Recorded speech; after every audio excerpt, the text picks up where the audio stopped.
What's going on, everyone? This is Mike from MikeyLowBets.com. Hope you're all doing well. Putting together this quick video. This is geared towards new bettors, people that are looking to get into betting on sports. Football season is right around the corner. And I had some people reach out to me, kind of friends, local people that kind of saw the success that we had last year and whatnot, and want to get involved and kind of don't know where to start. They might be sports fans, they might not be sports fans, and they just want to learn. Like, it can be intimidating if you've never bet on sports before. So if you guys are like my core followers, if you're on the Patreon, this is not really geared towards you. I'm just putting this together for people that may want to start betting on sports that have never done it before. So I'm going to walk through some betting 101 type stuff. So please share with anyone that might be interested. But again, if you're more advanced bettor, this is not really for you. It's not going to be a really great production either. It's going to be one cut, just trying to get you guys the info as efficiently as possible. So let's start. We're going to talk about sports books, like what is a sports book, where I would recommend you sign up. Then we're going to talk about just basic sports gambling 101, like what is a line, what is a spread, what is an over-under, what is juice. So like when you're making a bet, what are you actually wagering will happen? Then we'll walk through some examples of bets that I made to make sure that there's an understanding. And then we'll kind of get into money management, my recommended money management. I always assign units to each bet, like you'll see here. So what is a unit? What does that mean? How much do I recommend you bet on each game? So let's get into it. What is a sports book? What sports books do I play at? The two that I recommend the most are right here. This is DraftKings. I'm on the desktop, obviously. Hide me. DraftKings and FanDuel, if you're in a legal sports betting state. I'm in Illinois. Illinois is legal. So you can play DraftKings and FanDuel. They've got really convenient apps that I do recommend. And it looks like this. So you'll see all the sports on the side. You pick the sport that you're looking for, football. They've already got college football lines up. So you click on it, and there you can see the first week 0, August 20th. They've already got lines up for certain games. Pretty easy to sort through. FanDuel is the same way. Pull it up here, go through football, go to NCAA football, and they don't have as many lines up quite yet. Or they might have. No, I don't think they have as many as DraftKings quite yet, but you can see the ones that they do have. So Denver first, Pittsburgh first, West Virginia. They've got West Virginia plus 6.5, Pittsburgh minus 6.5. These are the two that I recommend the most if you're just starting out. If you only want one sports book, now a sports book, this would be where you would deposit your money, and this would be where you would make your bets. I think DraftKings and FanDuel are the two best. Again, if you're in a legal state, if you're not in a legal state, we're not going to kind of get into that. But if you're in a legal state, I would recommend both DraftKings and FanDuel. The reason being line shopping. Line shopping is important. And what I mean by that is the line that one book has might be different from the line that another book has. And it might not make sense to us quite yet, but we'll get more into that later when we're talking about lines. So if you're starting, I'd recommend DraftKings. I'd recommend FanDuel. I'll put a link to both in the description of this YouTube video. I don't know if there's any sort of referral. If there is, it'll be my referral link. If not, it'll just be link to the site. So those were the two I would recommend you get started with. Next, what is a spread? What is a line? Over under. So here you can see the lines that DraftKings has up for their college football games. So let's find a good one. Okay, West Virginia and Pitt, Penn State at Purdue. I know FanDuel had these ones up as well. Okay, so here you can see, let's do FanDuel. You can see West Virginia is plus 6.5. Pittsburgh is minus 6.5. What does that mean? That means that the sportsbook is expecting Pittsburgh to win. Anytime you see a minus, that means that team is a favorite. So if we were to wager on Pittsburgh minus 6.5, sorry about this, in order for us to win the wager, we have to win by more than 6.5 points. So what these numbers mean is if it's a minus, they are subtracting that amount from the final score, and you still have to have more. So if the final score is Pittsburgh 21, West Virginia 20, and we had Pittsburgh minus 6.5, we would lose that bet because the minus 6.5 means they're subtracting 6.5 from that score. So it'd be Pittsburgh, it would have 21 minus 6.5. That would be what, 14.5 compared to the 20 that West Virginia had. If the final score was 21-14 Pittsburgh, so Pittsburgh won by 7, we would win this bet because you take away 6.5, we're still up half a point on West Virginia.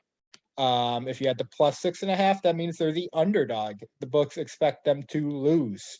So you add 6.5 to their score. So if we had West Virginia plus 6.5 and we bet, and the final score was 27-24 with Pittsburgh winning, our West Virginia bet would win because we had that 24. You add 6.5 to it. That's 30.5. That's more than Pittsburgh's 27. Hopefully this makes sense. If it doesn't, hit me up, comments, ask the question in the comments, and I'll try to explain it further. What does this minus 10 mean right here? That is the juice. You'll always see the juice. Unfortunately, in almost every case, you can't bet amount and win that same amount. The book always takes their cut, meaning it is harder for us. If we break even, if we make 10 bets and we only win 5, we're going to lose money because the book is taking their minus 110 cut. So anytime you see a minus 110, that means you're wagering 110 to win $100 or anything corresponding. So if I was to wager 110 and our bet won, we would actually win $100. In the same way, if I was to wager $11, we would win $10. 22 wins 20, 33 wins 30. So that's what the minus 110 means. It's not exactly 1-to-1. If you were to just bet $10, you wouldn't get exactly 10 in return. You would get $9.09. That's what that juice means. So typically I bet to win an even amount. So I wouldn't do $100 to win $90.91. I would do 110 to win 100 or however much I wanted to, but I like it more that way. What is an over under? So DraftKings does have the over unders up already. So this is maybe easier to understand. You're just betting on here in this column here, total points in the game. Is it going to go over or under? When you combine the score of both teams, is it going to go over and under? So we'll go back here to West Virginia and Pittsburgh. The over and under is 54.5. So, and you can see they're both minus 110. So if we were to bet over 54.5, that means that the combined scores need to be 55 or higher for us to win. So a final score of 30-27 would equal 57. We would win on an over bet. A final score of 24-20, that would be 44 points. We would lose on an over bet because that is not over 54.5. Does that make sense? You can't answer me, so I don't know why I asked that. But again, you see the minus 110 here. So if we wanted to bet to win $100 on over 54.5, we would bet 110. They deduct that from, they would, as soon as we place that bet, submitted that bet, they would deduct 110 from our account. But if the bet won, the payout is 210. So we would get our 110 back that we wagered plus the 100 that we won on the bet. If we went under, it's the same. Get rid of this one. If we bet under, it's the same thing. We just need the total score to be under 54.5. So we think, oh, both defenses are doing really good. They're going to be able to slow down the offenses. In that case, we bet the under. Final score of 30-14 equals 44. That would go under. That would be a win for us. Talked about juice. We talked about spreads. We talked about over-unders. As we get closer, you'll be able to bet on what's called like player props too. You can pick out like the quarterback or the running back, and they will let you bet over under on how many yards they will get on certain statistics. When we get into basketball season, NBA season, I do a ton of betting on rebounds for individual players. and whether I think they will get over or under the amount of rebounds that the sportsbook line is set at. Why it is advantageous to have two sportsbooks or multiple sportsbooks is because sometimes the lines are different. Say we liked Pittsburgh. Say we thought that Pittsburgh was going to crush West Virginia, and we're feeling good about that. Well, here on FanDuel, they're -6.5, but here on DraftKings, they're -7. Let's see if we can find a better example. It's TCU in Colorado. Yeah, this is a good one. Okay. So at FanDuel, in the TCU Colorado game, TCU is a 9-point favorite, meaning we would need to have TCU win by 10 for us to win their bet, and 9 would push. A push means you just get your money back. It's like the bet never happened. But if we were to bet it on DraftKings, they're -7.5. So we only need them to win by 8 instead of on FanDuel, where we need them to win by 10. So say we really like TCU, we would check both sports books to see what the line was. We'd be like, well, FanDuel's got -9, maybe. But then you look over here and, oh, DraftKings has -7.5. That's much better value for us. They're both -110. So obviously we're going to place that bet on DraftKings rather than on FanDuel. That's why it's advantageous to have money in multiple books. So let's look at a couple examples to make sure that I kind of explain that correctly. I pulled up, well, that's ESPN. Here's my website, MikeyLowBets.com. It's got all of my plays are documented on this website. And let's look at last year's our college football tracking. I put each and every pick that I made last year is accounted for here. So let's look at weeks.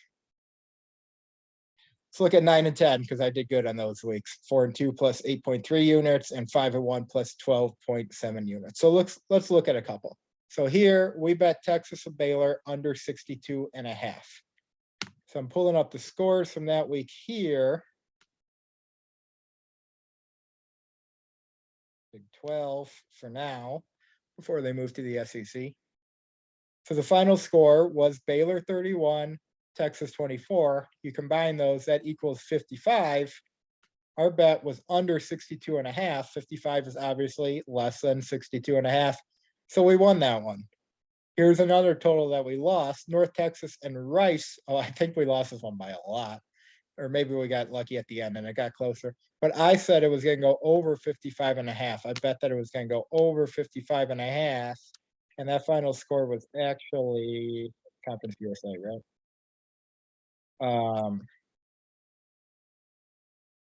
Yeah, 30 plus 24. Oh, we just lost that one. So that combined to 54 points. We thought it was going to go over 55.5, so we lost that one. Let's shut that off. Let's find a spread.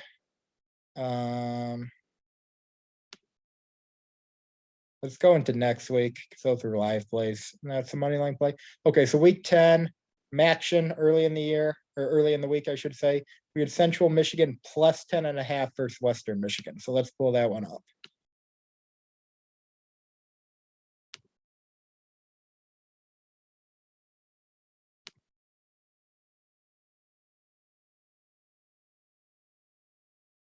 So Central Michigan actually won this one outright. So we crushed on this one.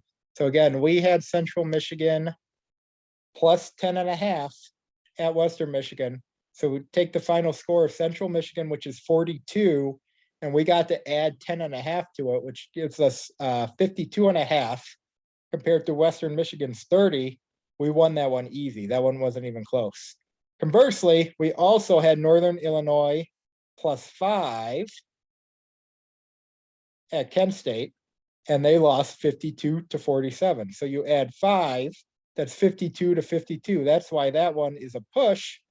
We didn't win anything. We didn't lose anything. We got our money back on that one. Let's look at one more here. So we had North Carolina -2. I remember that. I was at a wedding watching this one in the hotel room. Oh yeah, this was a wild one. We had North Carolina -2. They had 58, so we subtract 2, that's 56. compared to Wake Forest is 55. So we just barely won that one. That was an exciting one, but that's why that is a win right there. Hopefully that makes sense to you guys. So the last thing I want to talk about before we get out of here is kind of what is a unit. So every bet I make, you'll see here on the website, I assign units to it. So it will be typically an official play will look like 3.3 units to win 3 units. A unit is a percent of your bankroll, okay? So let's say you decide however much money you want total. What I would recommend is pick an amount, whatever amount you're comfortable depositing into your sports book, and split that up and put half of it in DraftKings and half of it in FanDuel. That's a good place to start. As you get more serious, maybe you add more sports books, but for right now, I think 2 is a great place to start. So say, just to make the math easiest, let's say you are comfortable putting $500 into DraftKings and $500 into FanDuel. And again, it's really easy. You just create your account. It's totally legal. You can just deposit through PayPal or with your credit card. I think I usually end up using PayPal just to not get the credit cards involved. But you can get the money in really quick. Also, if you're brand new, make sure you look. There's a lot of deposit bonuses. So go to the website and look around. If you're brand new, you probably have some cool bonus opportunities where you could deposit, let's see if there's anything where you can like deposit up to $500 and get a 50% deposit bonus, things like that, to incentivize. They want to incentivize you to deposit money into their account because they know that most gamblers lose. Not us, though, we win. Okay, so say you decide I'm going to put 500 into DraftKings and 500 into FanDuel. So now your total account is $1,000. A unit is largely considered to be 1% of your bankroll. So if you have $1,000 in your account, 1% of that is $10. So for you, a unit is $10. Let's say you have 3,000, then it's going to be $30 is a unit for you. It all depends on how much you have. If you only want to put $100 in, that's cool too. You're just doing it for fun and to get your feet wet. So then a unit for you is $1.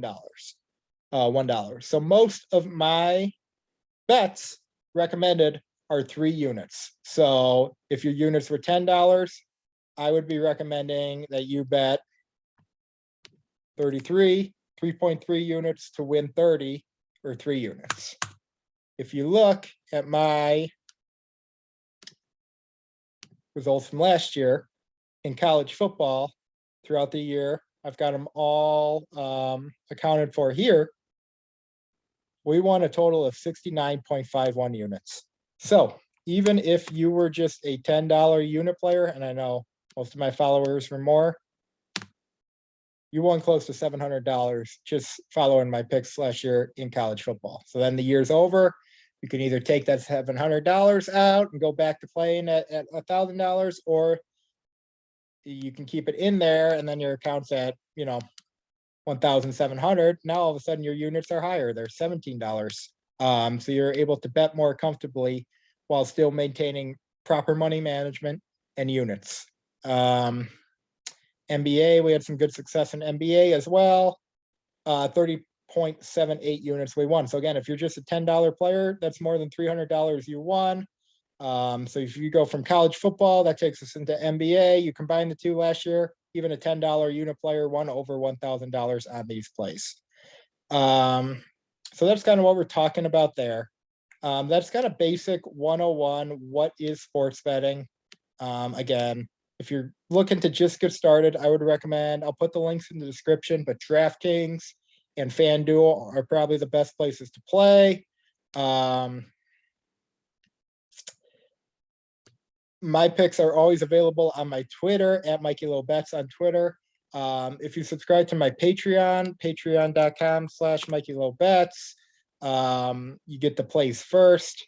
So that looks like this, but I hope you guys can check that out. If you have any questions, let me know in the comments. I appreciate it. Wearing my Texas shirt because they just got Arch Manning. Texas is back. Thank you guys very much. Hope you enjoyed this. Talk to you later. Bye-bye.